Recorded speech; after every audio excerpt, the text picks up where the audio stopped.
sarungnya pakai kemiri, kemang, kempol, kemangi, kemboja, sama kemuning. Banyak juga ya. Jadi nih, lu pada jangan sembarangan dah sama digolok. Proses pembikinannya aja tuh dimulai dari tanggal 10 bulan Mulut. Kelarnya juga tanggal 10, tapi tahun depan. Lama amat ya? Iya. Nih.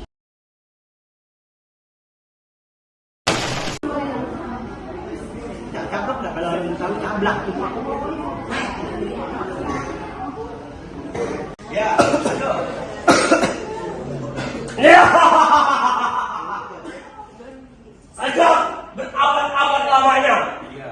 Problem kehidupan di muka bumi tidak pernah selesai. Sejak Adam memakan buah kulini, Habil dan Habil berebut saudara perempuannya. Nuh bikin perahu. Ibrahim menghancurkan berhala-berhala. Isa disalib. Turun Muhammad menjernihkan. Lalu apa yang terjadi di padang Karbela? Bencana.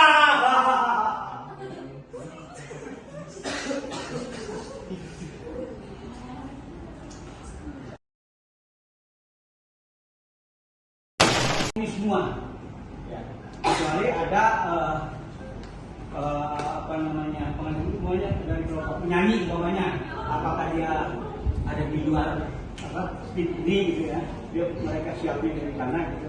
Tapi kalau main pemerannya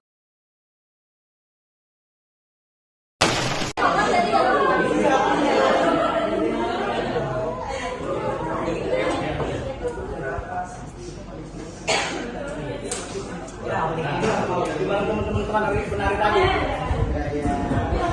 Ya, oke, jawab. Ini adalah warisan yang tidak ternilai, memiliki kekuatan yang tidak terduga. Sini. Dengerin gua ngomong. Jangan lama ngomong ini. Sekarang kita harus siap-siap menuju kita ke rumah juragan. Itu kan hidup. Orang. Walaupun dia keluarga tiga, tapi dominan yang satu.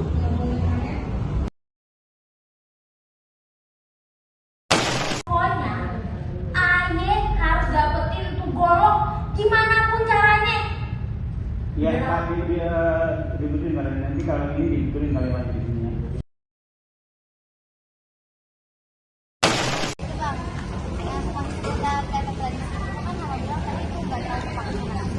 Pertanyaan saya itu teater tradisi itu pasti ada naskahnya kan atau emang nggak ada?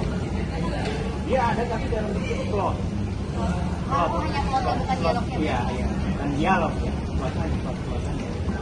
Nanti kita sampai kepada pelajaran itu ya. Naskah yang tebalnya ada orang yang bertindak atau dia mendalami penyutradaraan.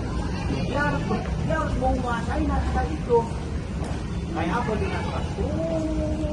Kalau menurut aturan palingnya dia 40 kali dia baca naskah itu. Setelah 40 kali dia baca dari A sampai Z, 40 kali dia nonton, dia tahu itu. Nah baru dia bisa nyusun plot. Setelah dia nyusun plot baru mulai menggarap dari tokoh ini. Kalau sekarang kan sudah bentuk pertunjukan bagaimana cerita itu menggarap kalau nggak ada plotnya, atau pemain ini mau arahnya mana kalau nggak ada plotnya. Jadi walaupun nggak ada naskah, sebenarnya ada ya bentuknya plot itu dari garis besar itu. Jadi kalau saya sering mengarang itu, bawahnya judulnya Jambang Mayang Sari babak pertama. Adegan 1 ini adegan. Terus kebayang nggak? Terus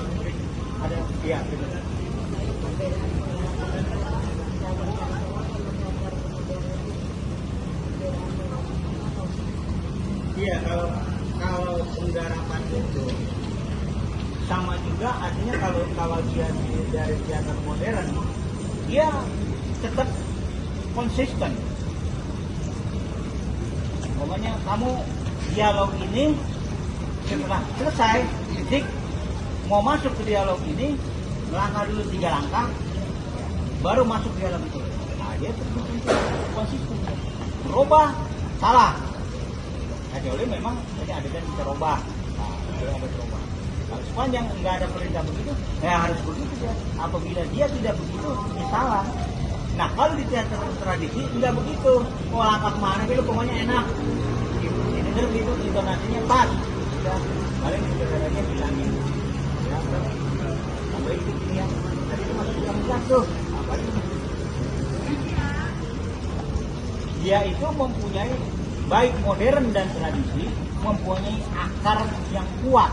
Dua-duanya itu akarnya kuat. Aturan-aturan itu dua-duanya kuat.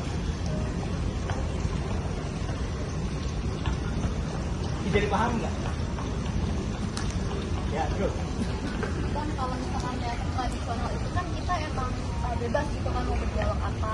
Misalkan kita udah latihan nih dialognya udah sepemikiran kita, terus nanti waktu hari H ada pemain pasang atau tampil tiba-tiba nambah lagi, itu berarti nggak apa-apa. Nggak apa-apa. Berarti sebenarnya juga nggak nentu ya Pak kalau teater tradisional. Yang sering begini, itu kan berarti karena improvisasi, makanya dialog itu sering berubah atau bertambah atau juga bisa juga berkurang. Kalau umpamanya penonton ramai, pemain semangat, ya dialog itu bisa bertambah. Dan di teater tradisi boleh-boleh aja. Makanya di situ ada disiplin khususnya. Jadi udah jangan kelebihan. Paling pimpinannya ngomong begitu, artinya udah terlalu kan, artinya dia kata-kata orang tahu nyelap juga, mentang-mentang lucu ya, mentang-mentang dia terus aja. Sering pemain yang begitu sering.